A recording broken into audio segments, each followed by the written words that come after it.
Oke, anak-anak. Jadi, Umi akan menjelaskan lagi mengenai sistem koordinat. Yang pertama adalah mengenai posisi titik terhadap sumbu X dan sumbu Y. Lihat, untuk sistem koordinat kan ada sumbu X yang mendatar ini ya, sama sumbu Y. Nah, misalkan kita lihat titik A. Titik A ini posisinya terhadap sumbu X berapa kotak nih, Nak? 1, 2, 3, 4, 5, 6. Jadi, posisi titik A terhadap sumbu X adalah 6 satuan, sedangkan terhadap sumbu Y adalah 1, 2, dan 3. Jadi, posisi titik A terhadap sumbu X adalah 6 satuan, dan terhadap sumbu Y adalah 3 satuan. Bagaimana dengan sumbu C? Sama, terhadap sumbu X adalah 1, 2, dan 3 satuan, dan terhadap sumbu Y juga 1, 2, 3, 4 satuan. Seperti itu. Untuk selanjutnya, lihat untuk koordinat. Lihat, Umi apa sih namanya? Tadi kan posisi titik A terhadap X itu kan 6 satuan. Terus dari titik A terhadap Y itu kan 2 satuan. Kok bisa sih titiknya itu A 2,6? Untuk titik koordinat, ingat ya selalu X, Y. Jadi, lihat pada di titik A ini, lihat kita ambil garis titik-titik ke bawah. Lihat di sumbu X-nya ada 2 kan posisinya. Berarti dia sumbu X-nya adalah 2. Kemudian Y-nya ke kiri, lihat 6. Maka untuk titik koordinatnya adalah 2,6. X-nya di 2, Y-nya adalah 6. Tapi ingat, kalau jarak terhadap sumbu X-nya adalah 6 satuan dan terhadap sumbu Y-nya adalah 2 satuan. Seperti itu. Selanjutnya, nih ya tadi ya, untuk koordinat titik B 5,5, kalian cukup lihat untuk yang ini aja, yang C aja, biar dia nggak sama angkanya. Kalau misalkan mau lihat jarak ke sumbu X dari titik C ini, kalian lihat yang titik Y-nya, berarti adalah 3 satuan. Tapi kalau misalkan untuk lihat jarak ke sumbu Y-nya, maka lihat titik X-nya. Maka jawabannya adalah 4 satuan, seperti itu. Selanjutnya adalah, nah ada yang namanya kuadran. Kuadran ini membagi 4, kan ada yang namanya, ini kan kalau kita satukan bentuknya lingkaran. Dia jadi membagi menjadi 4 bagian yang sama. Nah, kuadran 1, lihat koordinat X-nya adalah positif, Y-nya juga positif. Kenapa? Lihat, di daerah sini kan kuadran 1. Sumbu X-nya kan sebelah kanan kan? Sumbu Y-nya sebelah atas. Ketika sumbu X-nya sebelah kanan, X-nya bernilai positif semua. Sumbu Y-nya yang atas, Y-nya juga positif. Maka X positif, Y positif. Untuk kuadran 2, ingat urutannya. 1, 2, 3, 4. Gitu ya. 1, 2, 3, 4. Untuk kuadran 2, X-nya negatif. Kan sebelah kiri, X-nya negatif. Y-nya di atas berarti Y-nya positif. Kuadran 3, X-nya kiri, Y-nya bawah. Jadi X-nya negatif, Y-nya negatif. Kuadran 4, X-nya positif di sebelah kanan, Y-nya negatif di sebelah bawah. Ingat ya, kuadran 1, 2, 3, dan 4. Selanjutnya adalah, lihat, untuk titik C, ini adalah min 2,3 di kuadran 2. X-nya negatif ya, Y-nya positif. Oke, selanjutnya adalah ini berlatih. Oke, lihat titik posisi titik terhadap titik asal 0,0 dan titik tertentu A, B.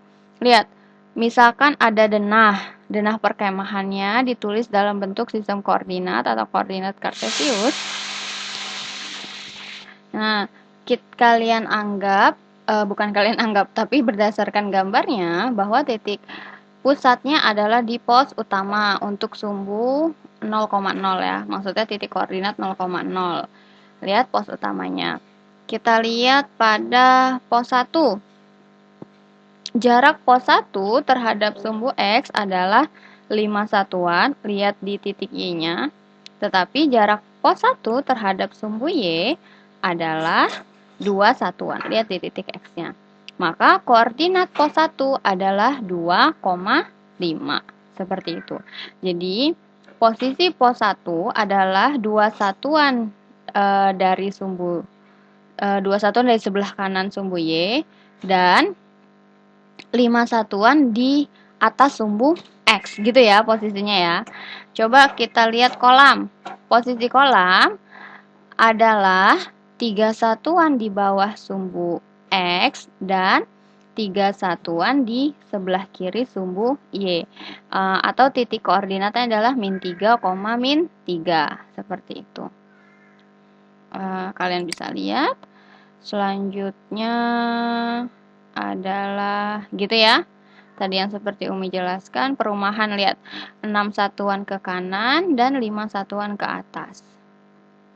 Lihat untuk perumahan 6 satuan ke kanan, lihat di 6 ya. Berarti X-nya kan 6, jadi 6 satuan ke kanan dan 5 satuan ke atas. Begitupun yang pasar 4 satuan ke kanan dan 3 satuan ke atas. Kalau yang hutan adalah 8 nih, karena dia sini di 8 ya, dan ini min 8, artinya ke kiri dia. 8 satuan ke kiri, tapi di sini kan Y-nya 5 nih, hutan nih. 5, maka 5 satuan ke atas. Untuk pos 3 adalah 3 satuan ke bawah, dan apa sih namanya? Di sebelah kanan sumbu Y ini ya. 3 satuan ke kanan. Seperti itu. Selanjutnya adalah wait a minute. Ini tugas kalian ya. Oke. Kita lanjutkan lagi. Nah, memahami posisi garis terhadap sumbu X dan sumbu Y. Ini harusnya ya. Ini tipe. Jadi lihat. Sumbu X kan yang mendatar. Sumbu Y kan yang vertikal. Kalau misalkan ada garis L1, L2, L3, dan L4, maka jadi gini teorinya.